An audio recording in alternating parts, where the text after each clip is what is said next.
السلام علیکم دوستو، کیسے ہو؟ خیریت ہے؟ ٹھیک ہے۔ آج موسم کوئی اچھا ہی تھا، اتنا برا موسم نہیں تھا۔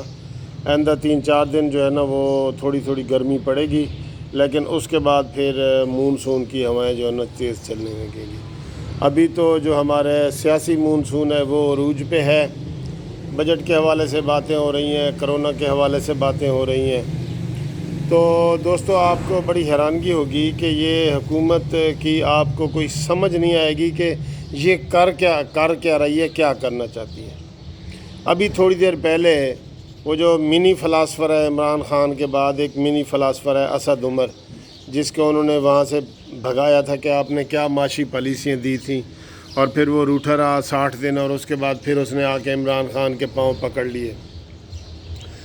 اس میں اس نے پریس کانفرنس کرتے ہوئے کہا کہ جناب کرونا یہ جون اور جولائی میں 10 لاکھ تک چلا جائے گا۔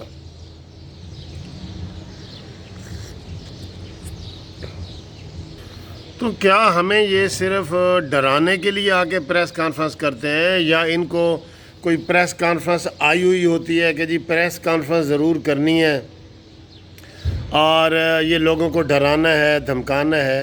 بھئی اس کے جو حساب کتاب ہے وہ تم کر نہیں رہے۔ تمہارے پاس ادھر جو 1000 مریض آ جائے تو ہسپتالوں میں گنجائش نہیں ہوتی۔ کسی بھی بڑے شہر میں 1000 مریض آ جائے نا، تمہارے پاس گنجائش نہیں ہے، اور تم ہمیں بتانے آ گئے ہو کہ جی 10 لاکھ مریض جو ہے وہ اگلے مہینے جو ہے نا ہو سکتا ہے۔ تو جب ہو سکتا ہے تو پھر لاک ڈاؤن کیوں نہیں لگاتے؟ جب تمہیں یہ پتہ ہے کہ بھئی 10 لاکھ مریض آ سکتا ہے، آپ ٹی وی پہ آ کے ساری قوم کو پریشان کر رہے ہیں، تو جناب منی فلاسفر صاحب تو پھر اس کا علاج کریں نا، اس کا لاک ڈاؤن کریں، اس کی کوئی چیزیں کریں، گھروں میں ماسک پہنچائیں، دوائیاں پہنچائیں، سارا کچھ کریں۔ کس لیے بیٹھے ہیں؟ صرف خبریں دینے کے لیے آپ پریس کانفرنس کرنے آتے ہیں ہمارے ساتھ؟ اور دوسرا جو مراد سعید ہے، ایک پریس کانفرنس اس نے کی ہے۔ آپ ٹی وی دیکھ لیں، سارا دن آپ کو ان کی پریس کانفرنس ہی نظر آئیں گی۔ مراد سعید نے کہا جی کہ ہم نے پاکستان کی تاریخ کا پہلا بجٹ ہے جو اتنا شاندار دیا ہے۔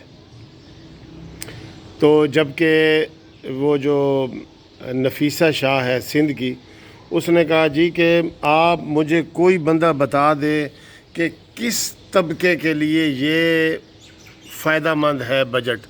کوئی ایک مزدوروں کے لیے، ملازمین کے لیے، ریٹائرڈ بندوں کے لیے، یہ کون تاجروں کے لیے، اس نے ایک گن کے بتایا۔ انہوں نے کہا جی یہ بتا دیں کہ کون سا طبقہ ہے جس کے لیے آپ ایک طبقہ بتا دیں کہ جی یہ اس کو یہ فائدہ ہوگا۔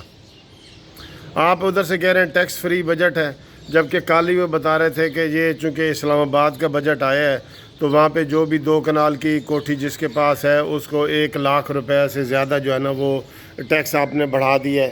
جو 1700-1800 روپے تھا وہ 1 لاکھ روپے بڑھا دیا ہے۔ یہ ٹیکس فری بجٹ ہے؟ جھوٹ بولنا بھی پھر تم سے کوئی سیکھے، دھڑلے سے جھوٹ بھی بولتے ہو اور بات بھی صحیح لوگوں کو نہیں بتاتے۔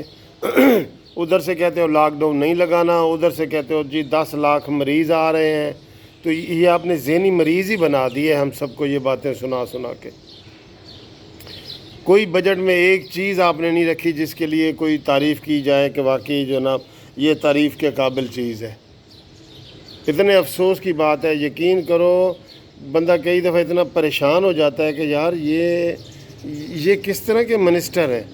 ہر روز آپ دیکھیں گے آپ کو یا شہزاد اکبر پریس کانفرنس کرتے ہوئے 2 گھنٹے کی نظر آئے گا، یا یہ مراد سعید آ جائے گا، یہ اسد عمر آ جائے گا، اور یہ سارا ان کا سارا دن ٹی وی پہ انہوں نے طے کیا ہوتا ہے کہ بھئی ٹی وی کے اوپر قبضہ کر کے رکھنا ہے۔ اور ٹی وی بھی ماشاءاللہ اتنا ڈرا ہوا ہے کہ انہوں نے اپوزیشن کی کوئی بات نہیں دکھانی، صرف خبر میں ایسے جھلکی دکھا دینی ہے، باقی کوئی پریس کانفرنس نہیں دکھانی۔ شہباز شریف پیٹ رہا ہے کہ یہ کس طرح کا بجٹ ہے، یہ خسارے کا بجٹ ہے، اس میں 34 ارب روپے کا خسارہ ہے۔ اگر کسی کے پاس 5000 روپے ہو نا، وہ کہ جی میں نے گھر چلانا ہے، تو 5000 میں سے 4400 روپیہ خسارہ ہے جی، اس کے بعد 1400 روپے باقی اس نے اس میں گھر چلانا ہے۔